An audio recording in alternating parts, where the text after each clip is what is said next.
Insécurité dans l'est du pays, un déplacement massif de la population s'observe depuis jeudi dans la chefferie de Watalinga à Beni, une situation qui fait suite à une nouvelle attaque des rebelles ADF.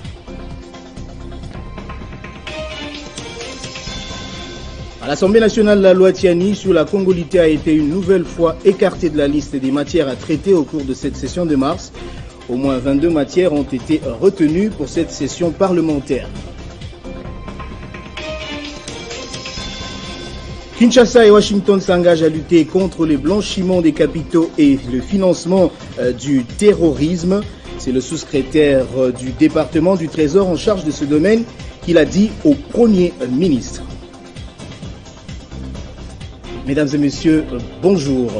Plusieurs personnes ont été tuées dans une nouvelle attaque attribuée aux ADF dans la nuit de ce mercredi à ce jeudi en chefferie de Watalinga dans le territoire de Beni. Le porte-parole du secteur opérationnel Sokola 1 affirme que ces rebelles ADF ont été tués, une situation qui a causé un déplacement massif de la population.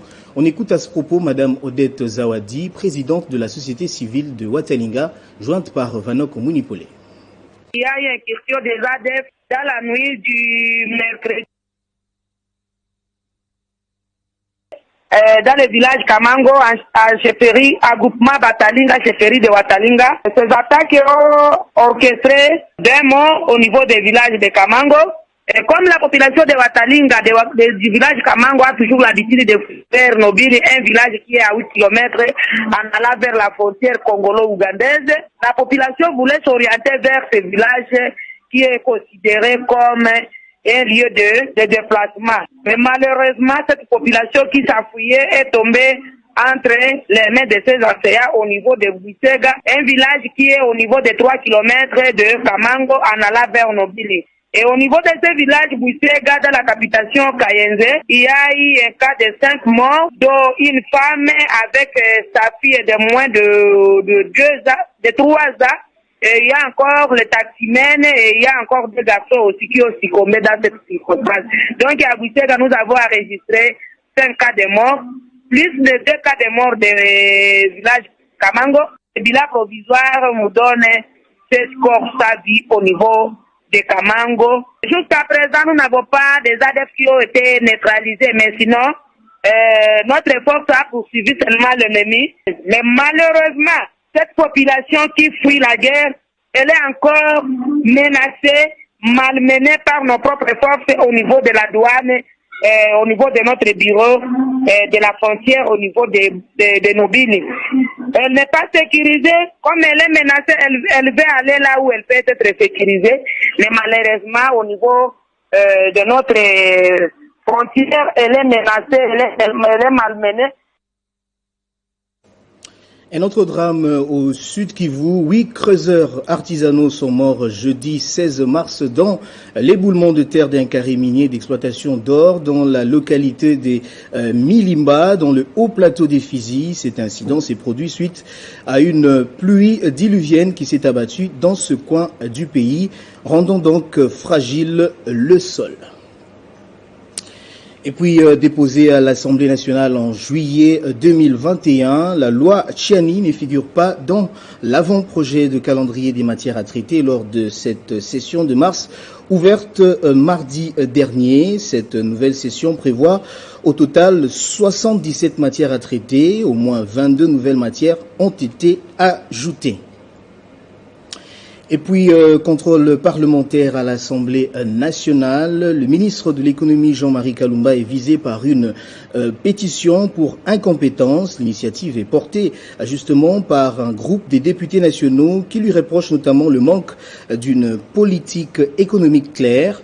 Selon le député national Eliezer Tambwe, qui a fait cette annonce sur Top Congo, plus de 70 signatures ont été déjà récoltées.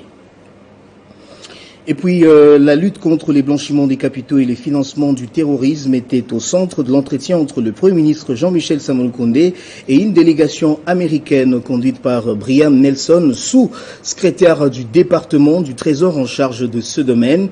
Au sortir de l'audience, l'homme d'État américain a fait savoir que la loi sur la lutte contre les blanchiments des capitaux en gestation au Parlement est un bon départ. Voilà, nous sommes venus ici pour nous entretenir avec Monsieur le Premier ministre, vous parler de notre partenariat, essentiellement en ce qui concerne la lutte contre la corruption, ici en RDC, mais également dans la région. Voilà, essentiellement, nous avons parlé de notre lutte contre le terrorisme, mais également de lutte contre le blanchiment des capitaux, essentiellement lutter comment est-ce qu'il faut lutter contre, améliorer les renseignements financiers en RDC.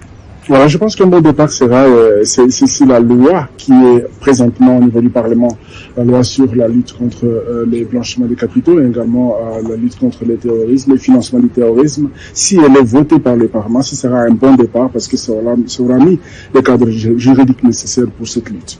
Voilà, je pense que c'était un dialogue entre la partie congolaise et nous qui sommes venus des États-Unis d'Amérique et je crois que c'est un partenariat qu'il a bien soutenu et je crois que c'est dans le bon chemin. En Ituri, l'église du Christ au Congo s'engage à accompagner l'administration militaire dans sa lourde mission de pacifier et restaurer l'autorité de l'État dans cette province. Son représentant dans la Grande Orientale l'a dit au gouverneur militaire. La délégation des évêques de l'Église du Christ au Congo, ECC, conduite par Monseigneur Samuel Lotika, président du synode des évêques pour la Grande Orientale, a été reçue par les gouverneurs militaires de l'Ituri, le lieutenant-général Luboyaka Chamadjoni. Au sortir de l'audience avec l'autorité provinciale, Monseigneur Samuel Lotika a fait savoir qu'ils sont venus d'abord présenter les civilités et par la même occasion remettre officiellement l'invitation de la cérémonie du sacre de l'un de leurs, à l'occurrence du Monseigneur Théodore Katembo Lukamba, qui aura lieu le samedi 19 mars 2022. Le prélat protestant a précisé qu'ils ont été émerveillés par l'accueil leur réservé par l'exécutif provincial militaire, sa courtoisie doublée d'humilité et ses propos témoignant cette volonté manifeste de ramener la paix en Ituri en vue de son développement. L'occasion faisant l'hilarant, Monseigneur Samuel Lotika a adressé un message de paix au peuple iturien.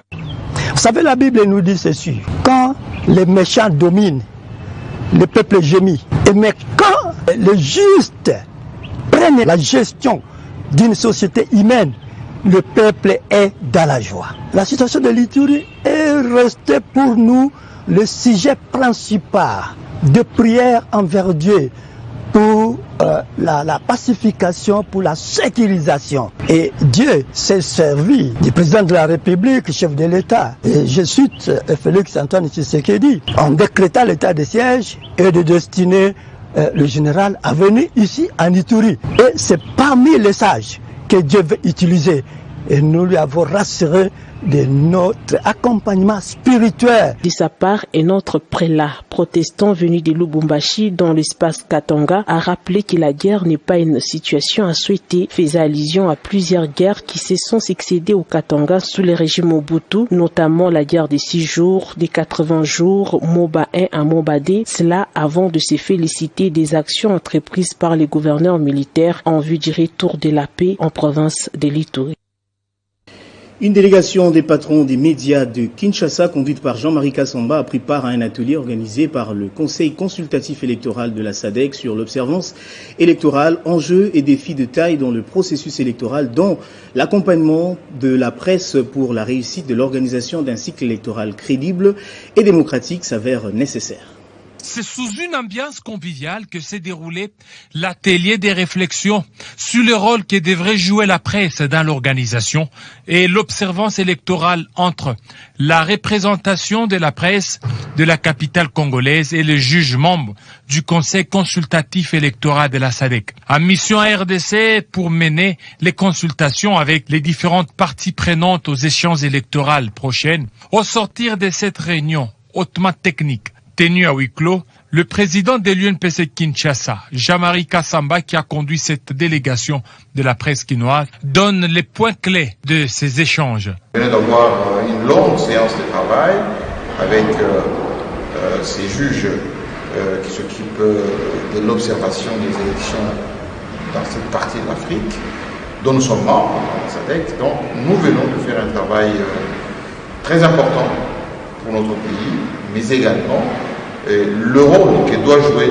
la presse responsable dans une démocratie comme la nôtre. C'est un travail très important, ça démontre combien l'UNPC est considéré par les organisations sous-régionales, internationales, qui sont en collaboration avec notre pays. Ça montre combien nous jouons un rôle dans ce pays. Et j'invite les journalistes de Kinshasa et de la RDC en ricochet d'accompagner le processus électoral, d'être vigilants, d'être en quelque sorte l'œil du peuple, mais aussi de jouer le rôle d'orientation. D'une séance de travail à une autre, Jean-Marie Kassamba et Pierrot Mbouyi Saïdi, respectivement président et secrétaire général de l'Union nationale de la presse ville de Kinshasa, ont bien fignolé la question de la réactualisation de l'annuaire des journalistes de Kinshasa, avec la création d'une application numérique qui identifiera tous les vrais journalistes à Kinshasa. Une manière de mettre en pratique les quelques recommandations des États généraux de la presse, entre autres, nettoyer la coopération en mettant hors d'état de nuire tous les imposteurs, communément appelés Tembe-Tembe. L'école de guerre de Kinshasa a effectué une visite professionnelle à l'espace 50, une visite qui s'inscrit dans le cadre du module médias et communication opérationnelle. Le colonel Éric de la Chapelle, qui a conduit cette délégation des stagiaires, a salué le travail de haute qualité d'un média modèle au cœur de l'Afrique. Ils sont au total 25 stagiaires de l'école de guerre de Kinshasa, conduits par le commandant second, le colonel Éric de la Chapelle, de l'armée des terres françaises. Au sommaire, les officiers supérieurs ont choisi Télé et Radio 50 pour concilier la matière vue dans l'auditoire et ce qui s'est fait sur terrain dans le cadre du module médias et communication opérationnelle. C'est le directeur de la chaîne panafricaine qui reçoit, il brief. L'heure était la visite de l'espace 50, de la réception, tous les services de l'espace. Le patron de la presse quinoise a accordé près de 30 minutes sur le plateau. À ses visiteurs, les GK, l'école de guerre de Kinshasa, qui s'est distinguée par la présence d'un officier centrafricain et une femme, a fait la une de Kinshasa vers le monde. Cette visite, elle s'inscrit dans le cadre de la formation des stagiaires. En effet, les stagiaires, c'est important pour eux qu'ils sachent s'adresser à la presse, qu'ils sachent communiquer dans tout conflit, dans toute crise. Il est absolument important de savoir communiquer. C'est vraiment un volet qui est essentiel à la réussite des opérations.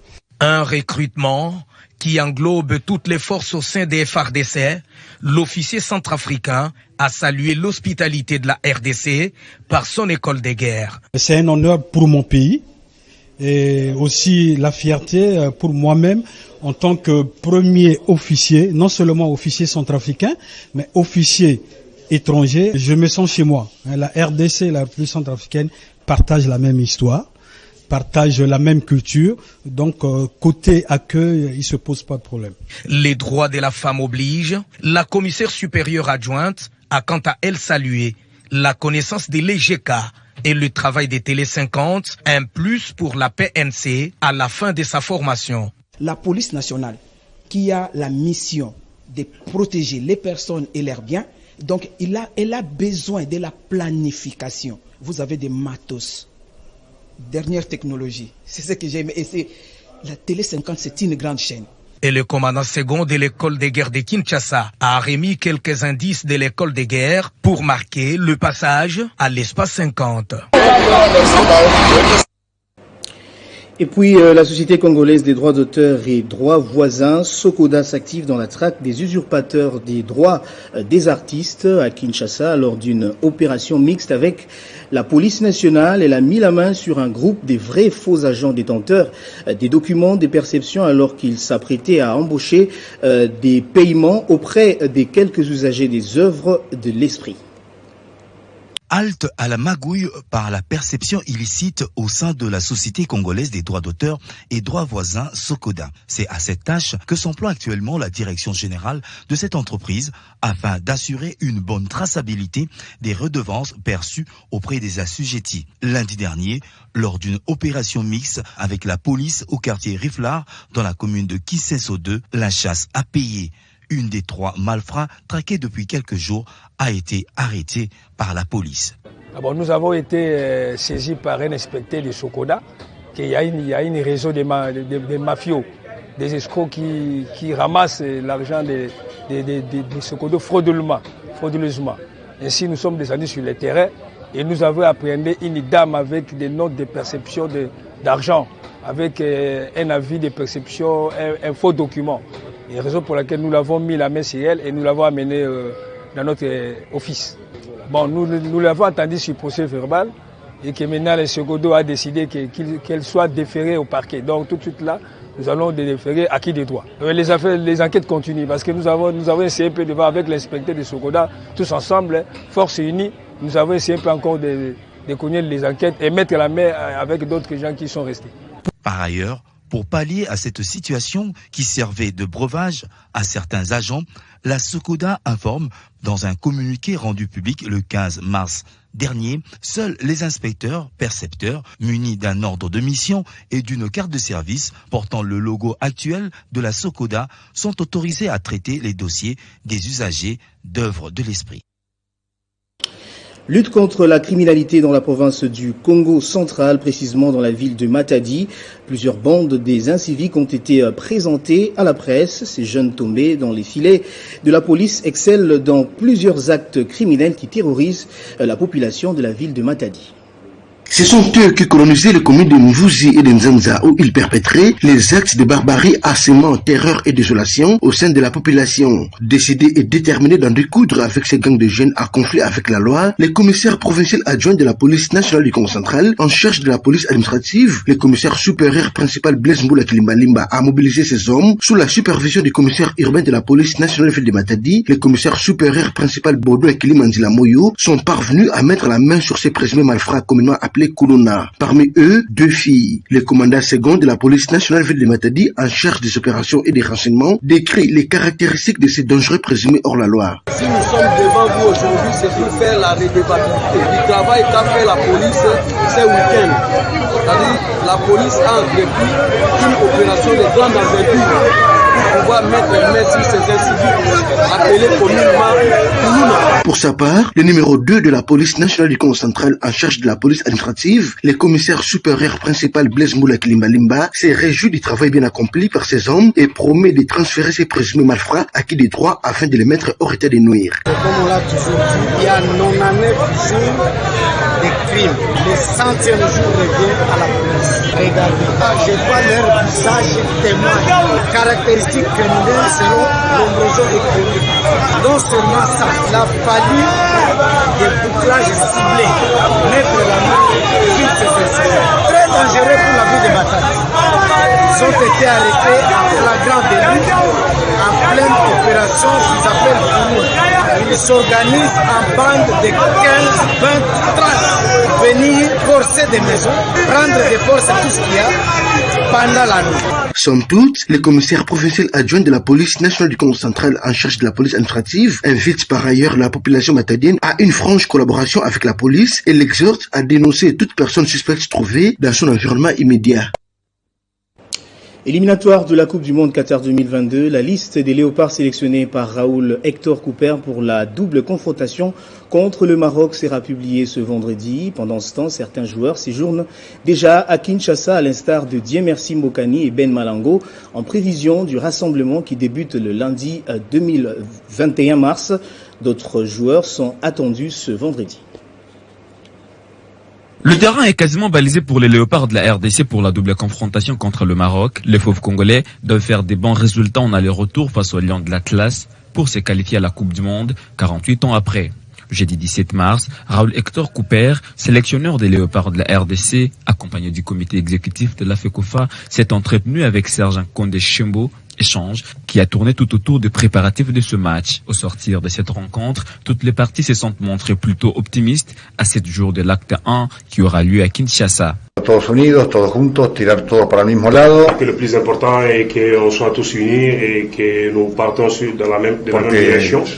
Tout le peuple congolais est motivé derrière la sélection pour que nous puissions se qualifier. On a tous conclu qu'on doit donner le maximum pour que nous puissions donner la joie au peuple congolais. Battre le Maroc pour se qualifier à la Coupe du Monde Qatar 2022 reste une mission difficile mais pas impossible pour les fauves congolais qui ont un moral requinqué depuis les débuts de cette campagne. Fin de ce journal, place au rappel des titres.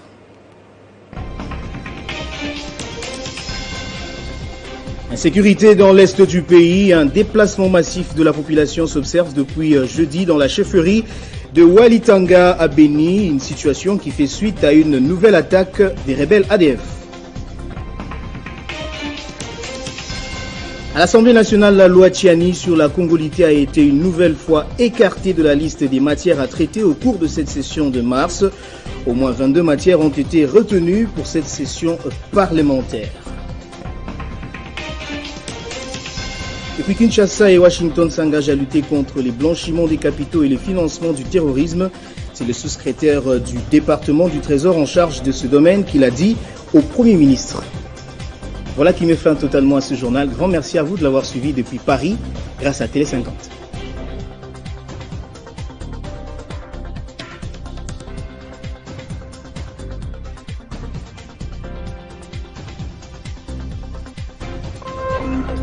Téléchargez les infos Télé 50 sur www.tele50.cd.